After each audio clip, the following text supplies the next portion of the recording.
Hello and welcome to another cooking edition of Life Talk. Once again today we're going to be bringing you another really healthy dish. And if you wish to join along with us and cook with us, make sure you look below in the description box where it says show more. Click on that and we'll be showing you everything that we're using today on this episode so you can include it, you can get it, and you can make sure you're cooking along with me and my mother Sharon today. Who else to teach us how to cook such a wonderful meal other than my mom, who's an Italian cook? And so today we're going to be making an Italian meal. A very simple, healthy, wonderful meal. And my mom will tell you what it's called. Pasta Kalamata. And it's a dish including olives and pasta and tomatoes and really healthy food, and we'll be letting Mom tell you all about each and every one of those ingredients in just a moment.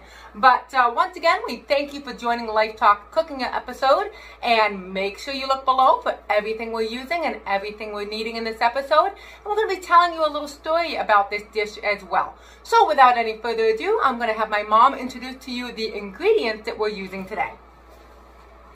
So we're going to start by chopping the little grape tomatoes in half. And we have some fresh parsley from our herb garden, and I love herbs, so I added chives and a little bit of rosemary, but the bulk of it is mostly fresh parsley. I used white onion because it tends to be a little bit sweeter. Doesn't burn your eyes as much when you cut it also. And Kalamata Olives. Of course, you can't forget the garlic. And I used about maybe 4 to 5 cloves of fresh garlic with olive oil. And here we go. So here is the dish. You can see the Kalamata olives, and I'll even try to bring this in a little closer for you. Okay, so once again, could you tell us what we have here? Parsley, olives, tomatoes, onions, and olive oil and garlic. Okay, and so with that, let's get cooking. So my mother, once again, uses a new wave stove. We will have information down below for you on that. This is a stovetop that has no gas. It has no flames, no fire. It's very safe. It's very easy to use. At the push of an electric button, you've got power, and you have to have a special magnetic pan to work with this because it only heats up the area underneath the pan. If you want to tell them a little bit more about that, Mom, go ahead. So this is a real easy oven to use, or stovetop, new wave as they call it. It's simply just push a button to get the temperature that you want. The nice thing about it is the minute you push the button, the temperature automatically adjusts. So you don't have to wait for, like on a gas stove or an electric, for it to reduce the heat. It does it automatically, so less chance of burning your food. Also, anywhere around the item that you touch, unless you're under the pan, is completely child safe because there's no heat unless you're under the pan. The one thing about this that's important is that you have to use pans that are magnetic. They have magnetic bottoms because this is called convection cooking. So you do need a magnetic pan or it won't work. And it cooks very quickly, right? It cooks the food very quickly, very effectively. Fast. And I can already smell the wonderful olives. I can already smell this beautiful mezze cooking beautifully. So my mom's just going to mix it up at this point. As you know, most Italians do not measure anything. She just threw in as much olives and onions and garlic and tomatoes as she wanted, and parsley. So I'm going to have her tell you right about this time. I would like my mom to share with you, in 2014, we had the incredible privilege of going to Israel. And as I smell these beautiful olives cooking, it reminds me of the time that we went to the olive press. We actually went to an olive press in Israel. And there's a beautiful story behind that that I would love for my mom to share with you, our viewers. So, as you know, our Lord and Savior, before he went to the cross, spent some time in the Garden of Gethsemane. Gethsemane in Hebrew means oil press. And it's interesting because that's exactly what happened to him in the garden. He was pressed, he was crushed. And in that space in Israel that we visited, they said the only things that grow there are olives and grapes. And as you know, both of them require crushing and pressing. So we have the Kalamata olives in here. By the way, I did place a cover on here only because I want to get it to cook a little bit faster and to soften it sooner. But as it starts to really come together, then I will take the cover off. I don't add salt because the Kalamata olives are very salty, and I don't think it's necessary, although it's to your taste.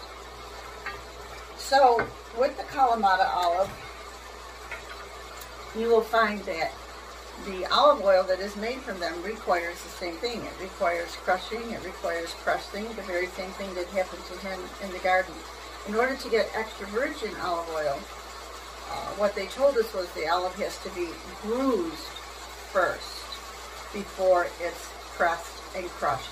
So your extra virgin olive oil comes from the bruising of the olive, and if you can travel with me in your mind, in your spiritual mind's eye, to Gethsemane, you can tell that he was quite bruised at that time, so much so that he was sweating blood from the agony of what he had been through and knew what he was going to go through. Also, when you continue to press the olive and crush the olive, then you get a lesser quality of the virgin oil. So you'll have extra virgin, you'll have light, you'll have olive oil, and all of that depends on how it was processed. And as my mother was sharing with you, I wanted to share with you a scripture from Isaiah 53, verse 5. It says, "But he was wounded for our transgression, he was bruised for our iniquity. The chastisement for our peace was upon him, and by his stripes we are healed." Amen? Amen. So it's a wonderful dish for taste, but it's also a great dish to remember. To remember the crushing, the pressing, the olives, the olive oil, the Garden of Gethsemane.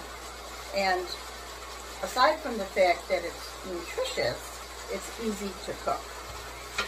So we'll stir that up again. Now in the meantime, I do have a pot of hot water boiling so that we can get the pasta in, and so that that will be done in a more timely fashion for you as well. And this is the pasta that we will be using. My mother, as you know from other episodes of Life Talk, her name is LaBella, and we happen to have found, I'm going to see if I can bring this close enough for you to see it, we found a pasta called Pasta LaBella. And I think my mother will also share my sentiment when I tell you this is the best pasta we have tasted. And I don't know exactly how you stumbled upon it. What happened with that? So I was shopping one day in a local supermarket here and looking for pasta that was nutritious and healthy. And I just happened to come across an end aisle that had a new pasta in. And it immediately drew my attention because that's my name. It's exactly how I spell my name. It's made in Italy. So I decided to try it. It's a very dense pasta, but it also has a very nice flavor to it. And pastas, as you know, they're different shapes, they're different cuts, they're different flavors, they're made with so many different ingredients. This doesn't happen to have a lot of the vegetables in that some of the pastas have, and it's certainly not gluten-free. But if you like a typical, good Italian pasta, I would recommend that you try to find this even online, because it's really going to make a great taste to the dish that I'm making. And I'm going to stir this up again. So once again, that is Pasta LaBella, and it is the fettuccine pasta. And I was just eating one day, and I just said to my mother, "What did you do to your pasta? What is so different?" And she said, "It's Pasta LaBella." Is it our family? We don't know, but probably somewhere down the line, maybe so. But either way, we love it, and we're sticking to it. So now I've added the pasta to boiling salted water, and of course the recommendation for the salt is to make it taste like the sea. So don't be skimpy with the salt in the water, because it's really going to help flavor the dish, especially when we marry the pasta to the sauce. So now it's starting to cook down pretty good. The onions are getting translucent. The tomatoes are starting to break down a little bit. And I'm probably going to remove the cover at this point. And the reason for that is because I'm going to add tomato sauce. 2 8-ounce cans, or 16 ounces total, depending on what size can you buy. I'm not fussy about tomato sauce. They come in all different names, brands, as you know. But whatever suits you. So there's the Checo, there's Constantina, there's Picarosso, Cora, so whatever. So I'm about ready to do that now. And I will remove that cover. So all in all, that meal has cooked down about how long before you add the sauce? About 15 to 20 minutes.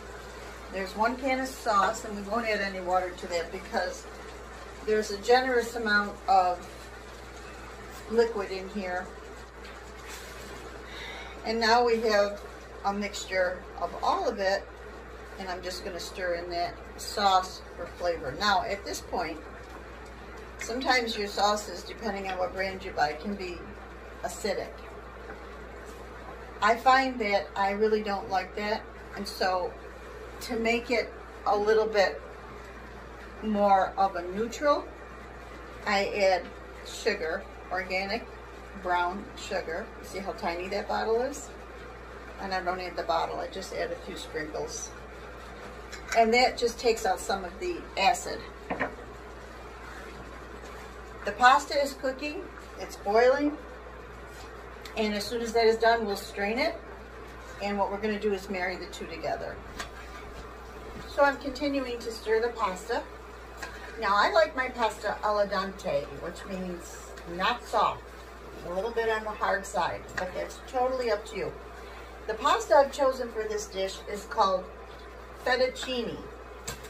Fettuccine is a pasta that's long and it's flat and it's thin, but it's really nice for this type of dish. So I would recommend that. We also turned it down just a little bit because the sauce is starting to bubble and boil up a little bit. So we turned it down to a medium heat, I believe. Medium low. And just keep stirring it so that it doesn't stick to the bottom of the pan. And really, wait till you see the color on this. It's really amazing. By the way, my grandmother used to use this sauce, believe it or not, on pizzas. So she would make her own pizza dough, which I don't do. You can go to the store and buy it. But this is fantastic on pizza, believe it or not. You can finish this dish off with grated cheese. I like Asiago. Some people like Pecorino, Parmesano. But I like Asiago. Okay, so our pasta is done al dente, and I just kind of take a strand out and taste it to my liking. And the sauce is a little bit thick, a little bit thicker than I'd like, but I'm not going to add any water to it. What I'm going to do is not strain the pasta, and I'm going to just marry it with a spaghetti strainer spoon. And as some of the water comes in with the pasta, it will thin it. Plus, when you do this, it makes the sauce stick better to the pasta when you eat it. That's why they tell you to marry it. Now, sometimes if you don't get enough water in there, which I'm not getting, you just take a little bit of a soup ladle and just ladle a little bit of that in there. And this is going to take a few minutes, so I'll just keep doing that. Okay, so now I've put the pasta in a dish. I've mixed it well together to make sure that it was the consistency and the look that I wanted, which is not a lot of sauce, so it's not your typical pasta sauce. Not a lot of sauce, just a little color to it. Mostly the olive oil and the parsley and the olives and the tomatoes are what really makes this dish really tasty. And I'll show you what it looks like. So there you see you have a beautiful color. It's not real saucy. And you can see the olives, the parsley, the tomatoes. And then what you're going to do with that is you're going to your own taste, you can add a little crushed red pepper. You can add your cheeses. You can even add a little bit more parsley flakes for color. And I usually like to do that. Well, once again, Mom, thank you again for cooking another healthy and delicious meal and bringing us a word from God today. And as you know, this program is called Life Talk, and nothing speaks more to the heart of an Italian than good, yummy food, and my mom excels at that every single time. So keep following our videos if you want to see what we're making and what we're talking about next. Make sure you subscribe to my channel right below this video. Make sure you click on the description box and see everything that we have used here today. And also do that for all the other videos too. You can see the resources that we've used and the books we've talked about. So make sure you go back and watch the other episodes of Life Talk as well. And once again, we thank you for joining us here on Life Talk. Thank you. And if you make this dish, let us know what you think about it. And as they say in Italian, mangia mangia. Bye-bye.